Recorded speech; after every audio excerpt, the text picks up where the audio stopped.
Welcome to Striking Options, the show that reveals the options you have to better navigate markets. I'm Jeff Kilberg, and I'm joined today by Scott Bauer. Hey there, Scott. Jeff, how you doing? I'm doing well. It's a new quarter. Here we go, Q4 of 2019. But we did have some interesting data come out today. ISM number, 47.8, the lowest since June of 2009. That showed a little weakness in the market today. Yeah, certainly not the way you want to start the quarter off with a number like that. However, October usually is pretty volatile, and, everyone's crystal ball may be a little bit different here. Well, it's interesting. Yes, October definitely has that stigmatism. We saw the 1929 Great Depression. We also saw the flash of 1987 when we really moved lower. But is October, by and large, is this going to be the month where we see more volatility just like 2018?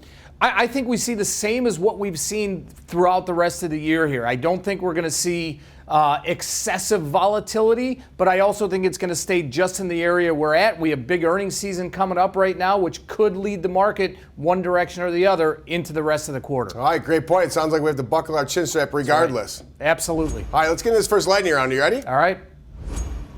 Gold drop. Well, we did see a plunge in gold yesterday, but what was the reason for that initial gold drop? About $30 drop.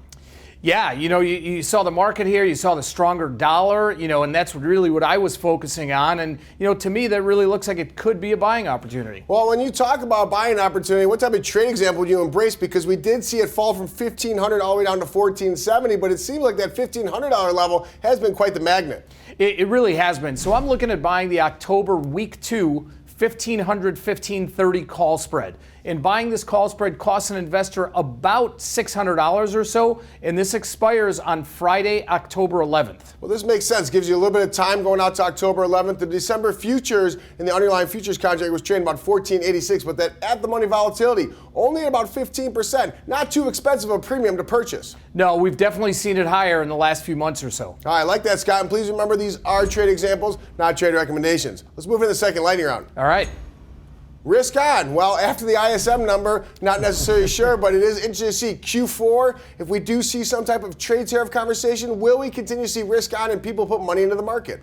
Yeah, I think that's really what you have to look at. And obviously the focus right now over the next week or so is what's going to happen with those tariff talks. And that ISM number really gives an investor an opportunity to potentially get into the market here at a lower level. Well, that's the trade example I'm exactly looking at. 2950 is a level that I'm comfortable owning the market, so I want to be a seller of the week 3. I'm going out an extra week here, Scott, giving this trade example a little more time. But I want to be a seller of the week 3, 2950, 2900 put spread in the E-mini S&P 500, expiring again October 18th, going one more week out.